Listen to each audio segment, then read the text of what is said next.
Hello students, आज हम अपना नेक्स्ट चैप्टर स्टार्ट करते हैं, that is structural organization of animals. कि एनिमल्स की बॉडी में कौन कौन से टिश्यूज़ और वो क्या काम करते हैं, ऑर्गेनाइजेशन कैसे है, कैसे वो बने हुए हैं, कैसे वो काम कर रहे हैं। तो इस चैप्टर में हम उन सब की डिटेल्स करेंगे। तो सबसे पहले हमने जानना जरूरी है टिश्यूज़ क्या होते हैं।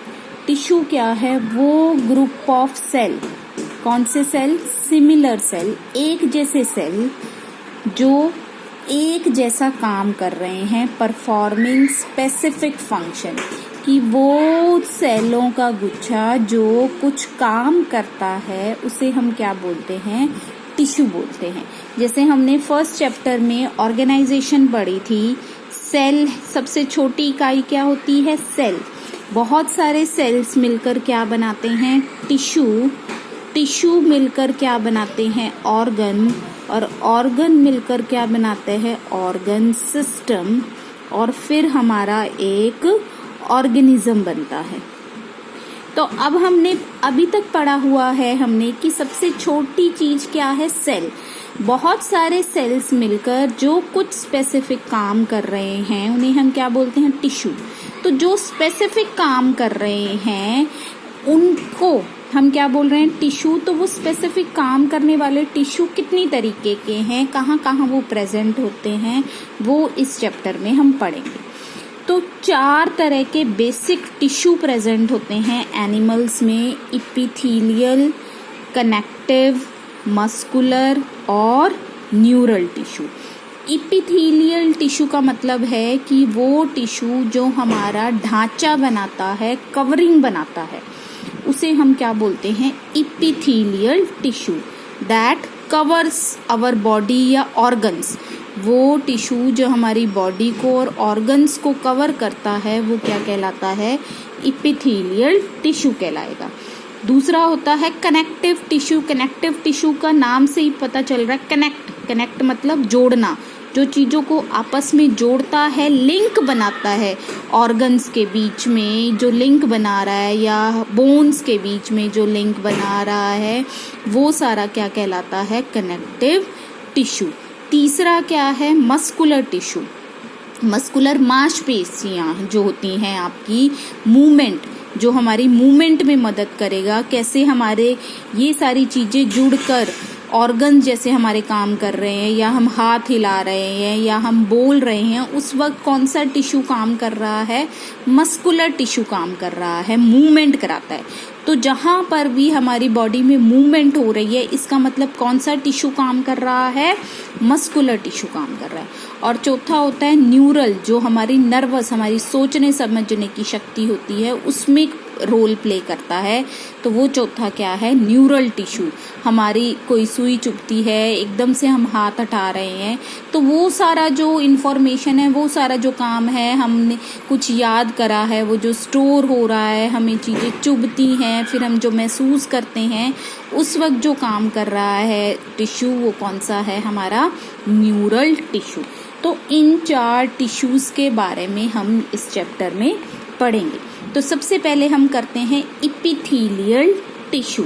इपिथेलियल क्या टिश्यू है? सिंपलेस्ट टिश्यू होता है, सबसे सिंपल तरीके जिसमें सेल्स के बीच में कोई भी स्पेस नहीं है। सेल्स आपस में क्या है? ऐसे जुड़े हुए हैं, no space between the cell. तो ऐसे लगता है एक चादर की तरह हमारा स्ट्रक्चर बन गया है, कॉन्टिन्यूअस शीट बन गई है। या तो वो ऑर्गन्स के ऊपर बन रही है या कैविटीज के, जो खाली जगहें हैं हमारी बॉडी में, जैसे हम अपने माउथ में जीभ फेरते हैं तो हमें चिकना चिकना लगता है ना, तो वो जो चीज है that is our mouth cavity.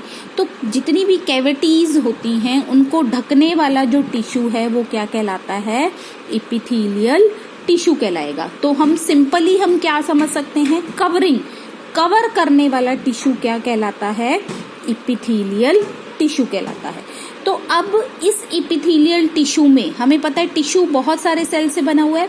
तो अगर सेल्स एक लेयर बनाए या बहुत सारी लेयर बनाए, तो on the basis of layer कि टिश्यू की या सेल्स की कितनी लेयर बन रही हैं, उसके बेसिस पर हमारे पास एपिथेलियल टिश्यू दो तरीके का है, सिंपल एपिथेलियम और दूसरा है कंपाउंड एपिथेलियम। सिंपल का मतलब सरल एपिथेलियम टिश्यू है, सरल कवरेज, जिसमें सेल्स आपस में बस एक सिंगल लेयर बना रहे हैं, उसे हम क्या बोलेंगे, सिंपल एपिथेलियल टिश्यू।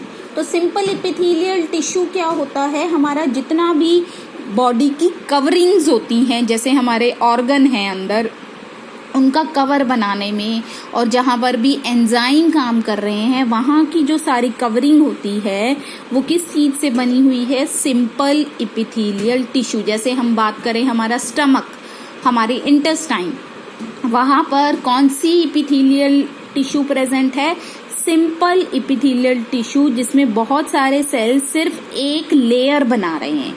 जबकि दूसरा एपिथेलियल टिश्यू क्या होता है, हमारा कंपाउंड एपिथेलियल टिश्यू, जिसमें बहुत सारी लेयर्स, एक लेयर ये बनी, फिर दो, फिर तीन, फिर चार, एक से ज़्यादा लेयर से जब हमारा टिश्यू बनता है उसे हम क्या बोलते हैं, कंपाउंड एपिथेलियम। तो सबसे बड़ा जो एग्जाम्पल है हमारा कंपाउंड एपिथेलियम का, हमारी खाल, हमारी स्किन में हमारी 7 लेयर्स प्रेजेंट होती है, 7 लेयर हैं, तब हमारी क्या बन रही है, स्किन बन रही है। तो स्किन किसका एग्जाम्पल हो गया, कंपाउंड एपिथेलियम का, जिसमें सेल्स कई लेयर बना रहे हैं आपस में, जबकि सिंपल में क्या बन रही है, सिर्फ सिंगल लेयर बन रही है।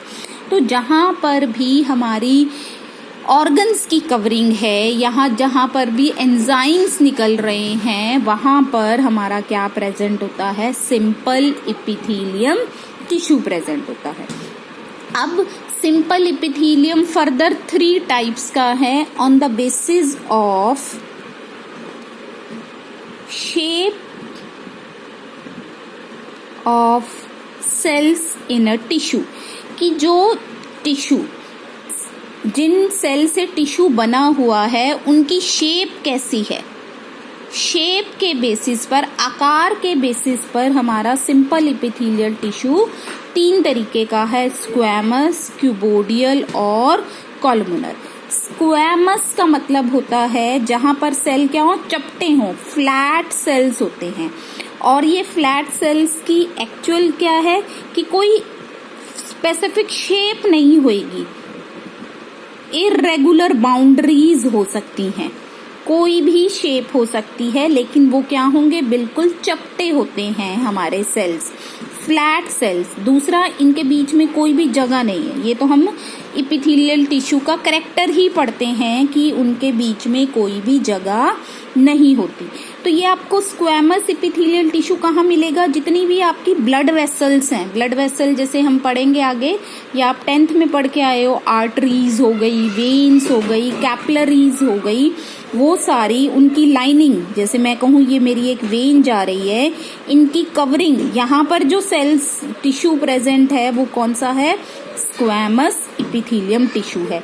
या मैं कहूँ हमारे जो लंग्स होते हैं, लंग्स में ऐसे लंग आया होता है ना, तो ये जो कवरिंग है, हमारी फेफड़ों की जो कवरिंग है, यहाँ पर भी क्या प्रेजेंट है, आपका स्क्वैमस एपिथेलियम टिश्यू है। तो सबसे बड़ा एग्जाम्पल क्या है स्क्वैमस, ब्लड वेसल्स, हमारी जो कैपिलरीज हैं, आर्टरीज हैं, वेन्स हैं, वहां पर क्या प्रेजेंट है, हमारा स्क्वैमस एपिथेलियम टिश्यू। सबसे बड़ी बात क्या है, फ्लैट सेल होते हैं, चपटे, और कोई भी स्पेसिफिक बाउंड्री नहीं होती है। ये एक सेल है, ये एक सेल, ये आपस में जुड़ रहे हैं, जुड़कर क्या बना रहे हैं, आपका एक टिश्यू बना रहे हैं। वो टिश्यू क्या है, स्क्वैमस एपिथेलियम। ये कहाँ मिलेगा आपको, ब्लड वेसल्स में मिलेगा। दूसरे हमारे सिंपल एपिथेलियल टिश्यू क्या है, क्यूबोडियल, क्यूब की शेप के सेल्स हैं। यहाँ पर कैसे सेल्स हैं, क्यूब की शेप के सेल्स हैं, और ये आपको कहाँ पर मिलेंगे, किडनी में। किडनी का जब हम स्ट्रक्चर पढ़ेंगे, जब हम फिजियोलॉजी पढ़ेंगे एनिमल की, वहाँ पर आएगा कि किडनी का एक स्ट्रक्चर होता है नेफ्रॉन। नेफ्रॉन को हम फंक्शनल यूनिट ऑफ किडनी भी बोलते हैं।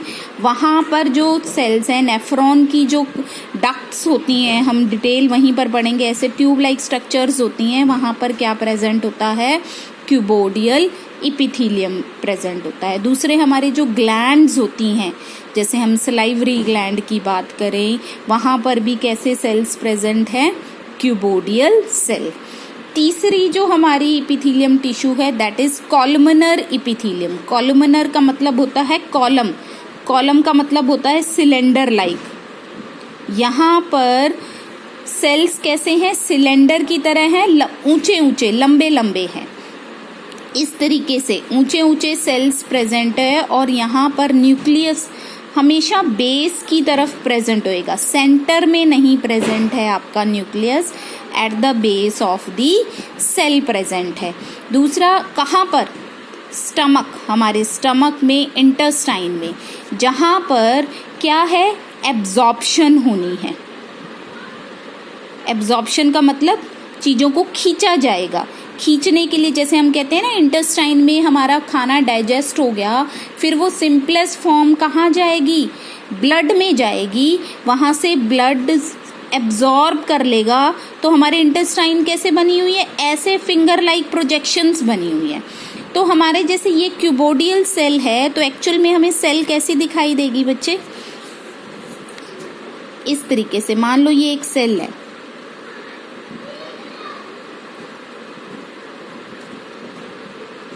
ये दूसरा सेल है,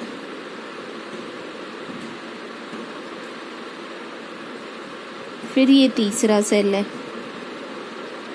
ये सेल आपस में ऐसे क्या हैं, अटैच हैं। ये सेल हैं, यहाँ पर क्या है, लंबे लंबे सेल्स, और इनमें क्या है, फिंगर लाइक प्रोजेक्शंस आ गई हैं, जिन्हें हम क्या बोलते हैं, माइक्रोविलाई बोलते हैं। क्या बोलते हैं, माइक्रोविलाई।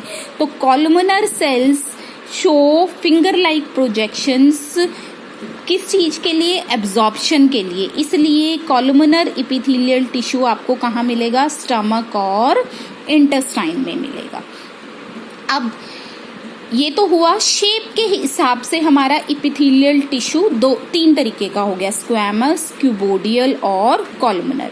अब हम बात करते हैं कि हमारा simple epithelial tissue on the basis of secretion, secretion मतलब वो क्या निकाल रहा है, तो चीज निकालने वाले टिश्यू को हम क्या बोलते हैं, ग्लैंडुलर। जो कोई चीज रिलीज करता है, रिलीजिंग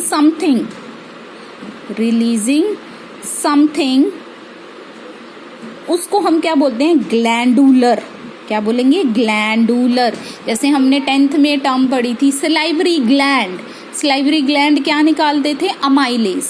तो अमाइलेज है, तो ग्लैंड वर्ड आया है उसके लिए जो कुछ निकालते हैं, तो वहीं से टर्म बनी है ग्लैंडुलर इपिथेलियम, जो कुछ निकालते हैं। तो वो सिंपल इपिथेलियल टिश्यू जिनका काम सिर्फ कवरिंग बनाना नहीं है, कुछ चीज़ों को निकालना भी है, तो उसके बेसिस पर हमारे ग्लैंडुलर इपिथेलियम दो तरीके के हैं। अब ग्लैंडुलर इपिथेलियम का मेजर कैरेक्टरिस्टिक क्या होगा बच्चे, या तो वो क्यूबॉइडल होंगे या कॉलमनर होंगे। कोई भी स्क्वैमस इपिथेलियल टिश्यू ग्लैंडुलर नहीं होता है। सिक्रीशन रिलीज करने वाले जो टिश्यूज होंगे या तो वो क्यूबॉइडल होंगे या कॉलमनर होंगे। तो ग्लैंडुलर इपिथेलियल या तो क्यूबॉइडल होगा या कॉलमनर होगा।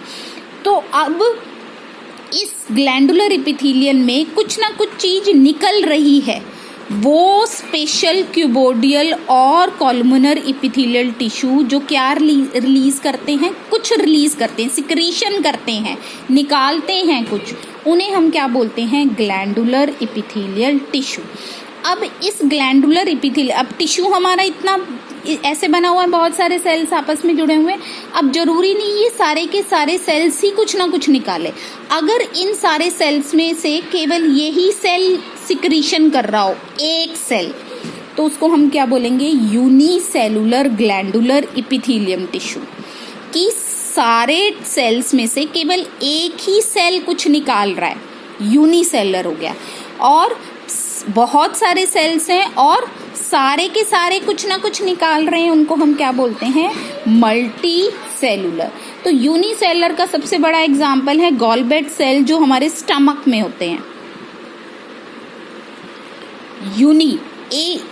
टिश्यू का केवल एक ही सेल निकाल रहा हो, कुछ सिक्रीशन सिर्फ एक ही सेल कर रहा हो, तो उसको हम बोलेंगे यूनिसेलुलर ग्लैंडुलर एपिथेलियल टिश्यू। और अगर सारे के सारे सेल सिक्रीशन कर रहे हो तो उसको हम क्या बोलेंगे, मल्टी सेलर। जैसे हमारे सलाइवरी ग्लैंड में जो हमारे बक्कल कैविटी में होते हैं, माउथ में, माउथ की कैविटी को हम क्या बोलते हैं, बक्कल कैविटी बोलते हैं। ठीक है, अब ये तो हुआ कि on the basis of releasing something हमने क्या बोला, ग्लैंडुलर एपिथेलियम दो तरीके के हैं। अगर एक ही सेल निकाल रहा हो यूनिसेलर, बहुत सारे सेल्स निकाल रहे हो तो मल्टी सेलर। अब जानने की हमें क्या जरूरत है कि ये जो सिक्रीशन निकल रही है ये कैसे निकलती है, how secretion is released. Secretion कैसे निकाली जाती है उसके बेसिस पर हमारे ग्लैंडुलर एपिथेलियल टिश्यू दो तरीके के हैं कि how secretion is released. Glandular epithelium अभी हमने पढ़ा क्या है, जो कुछ ना कुछ निकालता है। निकालने वाला हिस्सा अगर एक ही सेल का हो यूनिसेलर और बहुत सारे सेल्स निकाल रहे हो मल्टी सेलर, अगर वो सिक्रीशन कैसे निकल रही हो, डक्ट मतलब चैनल्स के थ्रू निकल रही हो, उन्हें हम क्या बोलते हैं, एक्सोक्राइन ग्लैंड। और एंडोक्राइन ग्लैंड क्या होते हैं, जो अपना सिक्रीशन डायरेक्ट ब्लड में without duct, secretion directly into the blood without duct. Duct की मदद के बिना ही, डक्ट क्या होती है, समझो ट्यूब लाइक स्ट्रक्चर, डक्ट के बिना ही अपना सिक्रीशन डायरेक्ट ब्लड में निकालने वालों को हम क्या बोलते हैं, एंडोक्राइन ग्लैंड। और वो जो अपना सिक्रीशन कहाँ निकाल रहे हैं, डक्ट में निकाल रहे हैं, एक ट्यूब में निकाल रहे हैं, और फिर वो जहां पर उसने काम करना है वहां पर काम कर रहा है, उसे हम क्या बोलेंगे, एक्सोक्राइन ग्लैंड। तो एक्सोक्राइन ग्लैंड हो गया जैसे हमारा स्लाइवा हो गया, सलाइवरी ग्लैंड क्या है, अपने ट्यूब लाइक स्ट्रक्चर से हमारे माउथ में अमाइलेज को भेज रही है। जैसे या हम कहें मिल्क ग्लैंड, मेमरी ग्लैंड्स जो हैं हमारे, वो भी क्या होते हैं, एक्सोक्राइन ग्लैंड है। या एंजाइम एक्ट करने वाले जो हैं, जैसे हम स्टमक के एंजाइम की बात करें, या पैंक्रियाज की एंजाइम की बात करें, या इंटेस्टाइन के एंजाइम की बात करें, वो सारे क्या हैं, एक्सोक्राइन ग्लैंड से निकलते हैं। कि वो डायरेक्ट ब्लड में नहीं जा रहे हैं, वो ट्यूब के थ्रू जहां पर उन्होंने काम करना है वहां पर पहुंच रहे हैं। जबकि एंडोक्राइन ग्लैंड क्या है, ये डायरेक्टली सिक्रीशन कहाँ निकालते हैं, ब्लड में निकालते हैं, बिना किसी ट्यूब की मदद से। जैसे मैं कहूँ पैंक्रियाज, पैंक्रियाज क्या है, जो इंसुलिन हार्मोन निकालता है। जितने भी हार्मोन हैं हमारे, हमने 10th में थोड़ा बहुत हार्मोन्स पढ़े थे ना, वो सारे हार्मोन्स कौन से ग्लैंड होते हैं, एंडोक्राइन ग्लैंड। वो डायरेक्ट हमारे ब्लड में निकलते हैं, फिर ब्लड की मदद से वो जहां पर उन्होंने काम करना है वहां पर पहुंचते हैं। तो यहाँ पर एक्सोक्राइन ग्लैंड तो क्या हुआ, वहीं निकल रहे हैं जहां उन्होंने काम करना है ना, किसकी मदद से, ट्यूब की मदद से। लेकिन एंडोक्राइन ग्लैंड निकल कहाँ रहे हैं, कहीं और जगह पर, और ब्लड में निकलकर फिर कहीं और जगह पर काम करना है। जैसे मैं कहूँ ये मेरा एक ऑर्गन है और ये सेल इसने अपना सिक्रीशन निकाला और ये ट्यूब है इसकी, ये डायरेक्ट यहाँ निकला और यहीं पर इसने काम शुरू कर दिया। एक्सोक्राइन ग्लैंड ऐसे ही काम करेगा कि ट्यूब की मदद से उसी के पास वो सिक्रीशन निकली और उसने काम शुरू कर दिया। लेकिन एक्सोक्राइन ग्लैंड क्या होता है, मान लो ये एंडोक्राइन ग्लैंड क्या होता है, मान लो ये हार्मोन है, ग्लैंड है हमारा, जैसे पिट्यूटरी ग्लैंड, पिट्यूटरी ग्लैंड जिसे हम मास्टर ग्लैंड बोलते हैं। उसने हार्मोन निकाला और मान लो वो कहाँ आकर काम कर रहा है, ओवरी के ऊपर आकर काम कर रहा है। तो हार्मोन निकल यहाँ रहा है बच्चे और काम कहाँ कर रहा है, यहाँ पर। तो ये यहाँ से यहाँ तक कैसे पहुंचेगा, ब्लड की हेल्प से। तो यहाँ पर कोई ट्यूब नहीं प्रेजेंट है, ब्लड की हेल्प से वो क्या है, एक जगह से दूसरी जगह काम करता है। तो जब सिक्रीशन डायरेक्ट ब्लड में रिलीज होता है उसे हम क्या बोलते हैं, एंडोक्राइन ग्लैंड बोलते हैं। ठीक है, तो ये थे हमारे इपिथेलियल टिश्यू जो कवरिंग बनाते हैं, ढांचा बनाते हैं। अब बात करते हैं हम जंक्शंस की। जंक्शंस का मतलब होता है कि जब जुड़ना, जैसे हम कहते हैं ना रेलवे जंक्शन है, रेलवे जंक्शन जहाँ पर डिब्बे एक्सचेंज किए जाते हैं। जैसे जब रेलवे ट्रैक पर गाड़ी चल रही है, बीच में तो डब्बा नहीं चेंज होता, स्पेसिफिक जगह बनी हुई है जहाँ पर डब्बों को एक्सचेंज किया जाता है। गाड़ी का इंजन दूसरी गाड़ी के इंजन के साथ जुड़ सकता है। तो बड़े बड़े जो स्टेशंस होते हैं they act as a junction. Junction मतलब जुड़ाव, जुड़ना। तो जब कोई स्ट्रक्चरल और फंक्शनल लिंक होता है between two cells of tissue, जैसे मैं कहूँ ये मैंने टिश्यू बनाया था और इसमें ये मैंने 3 सेल्स दिखा रखे हैं, इनमें ये जो आपस में ये जुड़े हुए हैं, जुड़ने को स्ट्रक्चरली या फंक्शनली आपस में जो जुड़ाव है उसे हम क्या बोलेंगे, जंक्शन।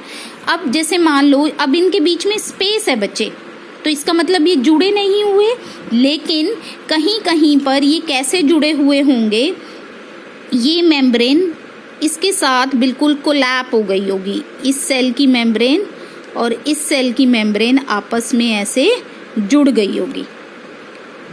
इसको जब दोनों मेम्ब्रेन्स बिल्कुल ऐसे हो जाएं, बिल्कुल आपस में ऐसे जुड़ जाएं, उस जंक्शन को हम क्या बोलते हैं, टाइट जंक्शन। तो टाइट जंक्शन में कुछ भी 2 सेल्स के बीच में एक्सचेंज कभी नहीं होगा, क्योंकि ये क्या है, बिल्कुल आपस में जुड़ गए हैं, कोई भी ट्रांसपोर्ट नहीं होगा। अडहरिंग जंक्शन का क्या मतलब होता है कि मेम्ब्रेन्स बिल्कुल पास पास हैं, अडहर हुए हैं, वो टाइटली पैक नहीं है। मतलब cells can be separated from, अगर हम इस सेल को इधर खींचेंगे और इस सेल को इधर खींचेंगे तो दे कैन सेपरेटेड। तो एडहरिंग का मतलब होता है कि पास पास जुड़े हुए हैं, टाइटली नहीं जुड़े हुए हैं। गैप जंक्शन का मतलब क्या होता है, जैसे मान लो मैं एक बना रही हूँ, ये मेरे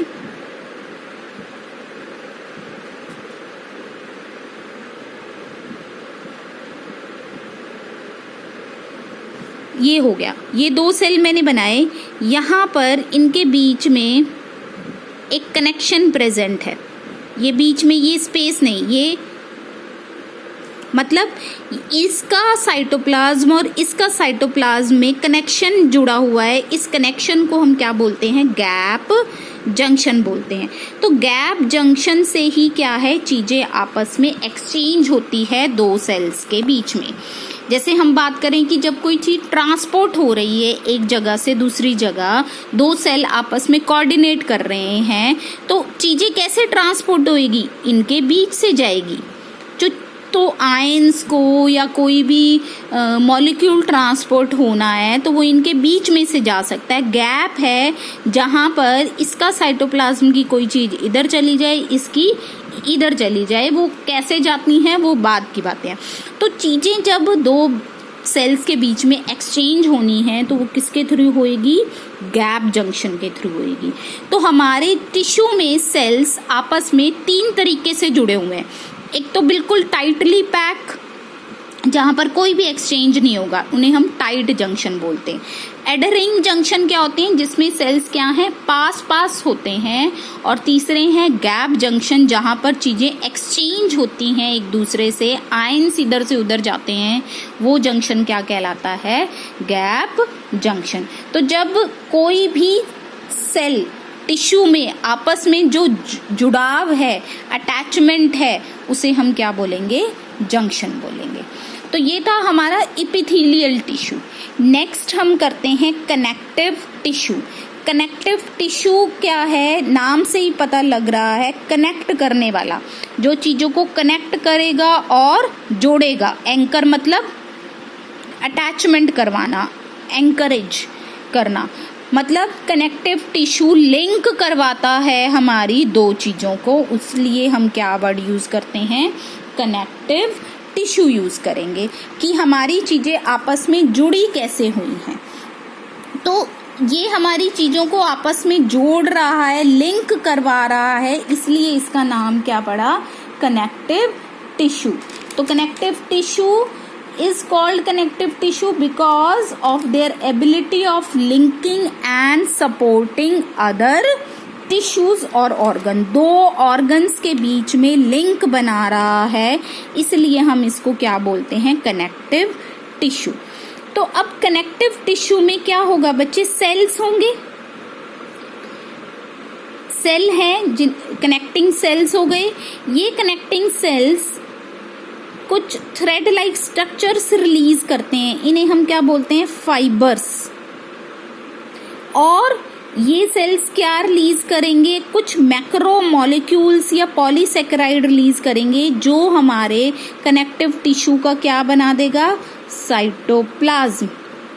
तो हम क्या कह सकते हैं, कनेक्टिव टिश्यू में सेल्स प्रेजेंट हैं, फाइबर्स प्रेजेंट है, और हमारा साइटोप्लाज्म है जहां पर क्या है, सेल्स और फाइबर प्रेजेंट है। तो जैसे आपकी बुक में देखो बच्चे, ये चीज दिखा रखी है, तो ये पोर्शन है, ये क्या है, सारा हमारा साइटोप्लाज्म है। फिर ये कुछ सेल्स दिखा रखे हैं, जैसे ये हो गया, ये सेल्स हो गए, ये रेड कलर के, ये जो लंबे लंबे से सेल्स हैं, ये क्या है, हमारे कनेक्टिव सेल्स हैं, जिन्हें हम क्या बोलते हैं, फाइब्रोब्लास्ट। ये क्या रिलीज करते हैं, थ्रेड लाइक स्ट्रक्चर रिलीज करेंगे। ये ब्लू कलर की जो आपको दिखाई दे रही है, ये फाइबर्स हैं, दीज आर फाइबर्स। कोलेजन है, फाइबर्स किससे बनी होती हैं, कोलेजन प्रोटीन से बनी होती हैं। और बीच बीच में और तरह के सेल्स हैं जो हमारे इम्यून सिस्टम में पार्टिसिपेट करते हैं, जैसे मैक्रोफेजेस हो गए और मास्ट सेल हो गए। ये क्या है, इम्यून सिस्टम में रोल प्ले करेंगे, इम्यूनिटी बनाने में, इम्यून सिस्टम में रोल प्ले करने वाले। तो हमारे अब कनेक्टिव टिश्यू कहाँ प्रेजेंट होगा बच्चे, कनेक्टिव टिश्यू का मतलब है जैसे ऊपर हमारा ढांचा बन गया, स्किन बन गई, स्किन के नीचे क्या है, बहुत सारी ब्लड वेसल्स हैं, जो जैसे हम हमारी स्किन से हमें ब्लू कलर की वेसल्स दिखाई, फिर हमारी स्किन के नीचे क्या है, ब्लड वेसल्स हैं, ब्लड वेसल्स के नीचे क्या है, मसल्स हैं। अब जहाँ पर मसल्स हैं या ब्लड वेसल्स हैं, उसको, उन सारी चीजों को जोड़ने वाला पार्ट क्या होगा, कनेक्टिव टिश्यू होगा। तो हमारा अब ब्लड वेसल्स के आसपास जो टिश्यू है वो क्या कहलाया जाएगा, कनेक्टिव टिश्यू। या हम कहीं मसल्स के आसपास, मसल इटसेल्फ है कनेक्टिव टिश्यू, और मसल्स को जोड़ने वाला टिश्यू भी होगा, उसको भी हम क्या बोलेंगे, कनेक्टिव टिश्यू। तो हमारी स्किन के नीचे जहां पर सब कुछ हमारा जुड़ रहा है, क्या प्रेजेंट है, कनेक्टिव टिश्यू, जो लिंक बना रहा है अलग अलग ऑर्गन्स या टिश्यूज के बीच में। तो ये हो गया हमारा कनेक्टिव टिश्यू। अब कनेक्टिव टिश्यू में समझने वाली बात क्या है कि क्या प्रेजेंट है, एक तो सेल्स प्रेजेंट हैं जिन्हें हम क्या बोलते हैं, फाइब्रोब्लास्ट, जो क्या निकाल रहे हैं, फाइबर्स निकाल रहे हैं। और बीच में क्या प्रेजेंट है, साइटोप्लाज्म, जो किससे बना हुआ है, पॉलीसेकेराइड से बना हुआ है। ठीक है, तो अब हमारा कनेक्टिव टिश्यू तीन तरीके का हो गया, loose connective tissue, dense connective tissue और specialised connective tissue on the basis of their function के हिसाब से हमने कनेक्टिव टिश्यू को तीन कैटेगरीज में डिवाइड कर दिया, loose connective tissue, dense connective tissue और स्पेशलाइज्ड कनेक्टिव टिश्यू। ये दोनों लूज कनेक्टिव टिश्यू ये कहाँ प्रेजेंट होते हैं बच्चे, हमारे बीनीथ द स्किन, हमारी खाल के नीचे। जो हमारा मोटापा आता है, जो लोग मोटे हो जाते हैं, वो किस वजह से है, एडिपोज टिश्यू की वजह से है। क्या होता है, जैसे मान लो ये हमारे फाइब्रोब्लास्ट सेल्स हैं, इनके चारों तरफ क्या डिपॉजिट होने लग जाता है, फैट डिपॉजिट होने लग जाएगा। तो फैट स्टोर करने वाला टिश्यू क्या कहलाता है, एडिपोज टिश्यू। जबकि एलियोलर टिश्यू क्या है, जहां पर फैट स्टोर नहीं होगा वो सारा क्या कहलाया जाएगा, एलियोलर। दोनों ही कहाँ प्रेजेंट हैं, हमारे स्किन के नीचे प्रेजेंट है, लेकिन जहां पर फैट स्टोर हो रहा है उसको हम क्या बोलते हैं, एडिपोज टिश्यू बोलते हैं। ठीक है, ये देखो ये दिखा रखा है एक एलियोलर टिश्यू, जबकि यहाँ पर देखो ये बड़े बड़े सेल्स हो गए जिनके चारों तरफ क्या प्रेजेंट है, फैट प्रेजेंट है। तो ये कौन सा टिश्यू है, आपका एडिपोज टिश्यू प्रेजेंट है। ठीक है, द फाइबर, ये जो धागे हैं इनका काम क्या है, fibre provide strength, elasticity and flexibility to the tissue. तो मतलब हार्डनेस नहीं आ रही है हमारी स्किन के नीचे, हमारी स्किन लूजन रहती है, स्ट्रेंथ मिलती है, बढ़ रही है, वो इलास्टिक है। वो किस वजह से है, क्योंकि हमारे फाइब्रोब्लास्ट सेल्स क्या रिलीज कर रहे हैं, thread like structure fibres release करते हैं, जिन्हें हम क्या बोलते हैं, कोलेजन। क्या बोलते हैं, कोलेजन। तो अब ये जो कनेक्टिव टिश्यू है लूज, जगह जगह पर प्रेजेंट हो, कोई स्पेसिफिक ओरिएंटेशन ना हो, उसी से इसका नाम पड़ गया लूज कनेक्टिव टिश्यू। क्या पड़ गया, लूज कनेक्टिव टिश्यू। तो कनेक्टिव टिश्यू में ये जो अरेंजमेंट है फाइब्रोब्लास्ट सेल्स का या फाइबर्स का, उसके बेसिस पर मेनली दो है, लूज कनेक्टिव टिश्यू और दूसरा होता है dense connective tissue. Dense connective tissue में ये देखो ये फाइब्रोब्लास्ट सेल्स हैं और ये फाइबर्स हैं, यहाँ पर ये बहुत डेंस होते हैं, बिल्कुल पास पास होते हैं, जबकि यहाँ पर क्या है, ये दूर दूर प्रेजेंट है।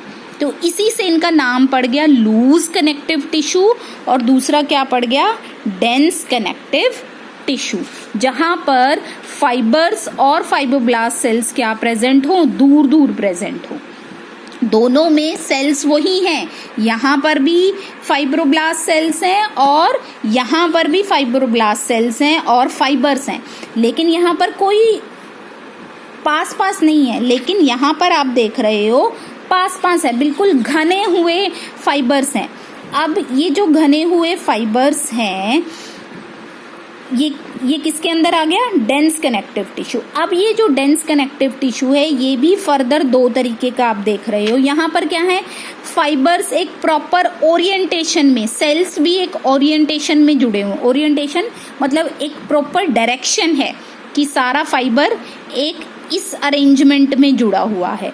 तो इसको हम क्या बोल देते हैं, डेंस रेगुलर। क्या बोलेंगे हम, रेगुलर बोलेंगे। जबकि ये दूसरा देखो, कोई ऐसे जा रहा है, कोई ऐसे जा रहा है, कोई ऐसे जा रहा है, कोई फाइबर ऐसे है, कोई ऐसे है, कोई ओरिएंटेशन नहीं है, ना तो सेल्स की ना फाइबर्स की। तो ये किस में आ जाएगा, डेंस इररेगुलर में आ जाएगा। किस में आ जाएगा, डेंस इररेगुलर। है दोनों कनेक्टिव टिश्यू, दोनों में फाइब्रोब्लास्ट सेल्स हैं और फाइबर्स हैं। यहाँ पर प्रॉपर ओरिएंटेशन है, यहाँ पर प्रॉपर ओरिएंटेशन नहीं होती।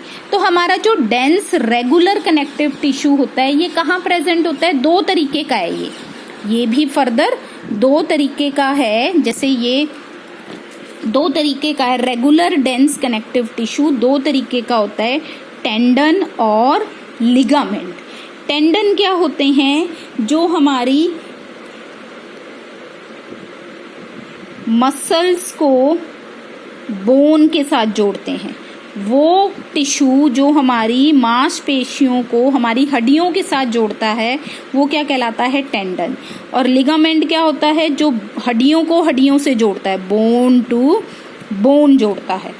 तो जोड़ रहा है इसलिए ये क्या है, कनेक्टिव टिश्यू है। लेकिन कैसा कनेक्टिव टिश्यू है, जिसमें प्रॉपर ओरिएंटेशन है, एक पर्टिकुलर डायरेक्शन में ही सेल्स और फाइबर्स प्रेजेंट है, तो उसे हम क्या बोलेंगे, डेंस रेगुलर कनेक्टिव टिश्यू। ये दो तरीके का है, टेंडन और लिगामेंट।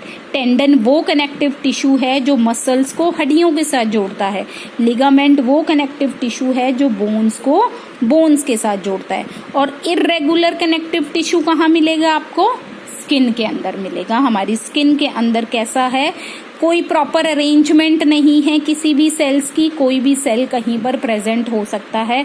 तो वो कौन सा कनेक्टिव टिश्यू हो गया, डेंस इररेगुलर कनेक्टिव टिश्यू। तो on the basis of there arrangement हमारे पास दो तरह के कनेक्टिव टिश्यू हो गए, लूज कनेक्टिव टिश्यू और डेंस। इन सब का काम क्या है? प्रोटेक्शन करना हमारे, और फैट को स्टोर करना है। डिपोज टिश्यू का काम क्या था? फैट को स्टोर करना। जबकि डेंस रेगुलर कनेक्टिव टिश्यू क्या है? हमारी दो चीजों को जोड़ रहा है, मसल टू बोन और बोन टू बोन। तीसरा जो हमारा कनेक्टिव टिश्यू है, specialized on the basis of function, वो क्या काम करते हैं उसके बेसिस पर हमारे तीन तरह के कनेक्टिव टिश्यू हैं, कार्टिलेज, बोन्स और ब्लड। ये हम कल करेंगे, ठीक है। Thank you.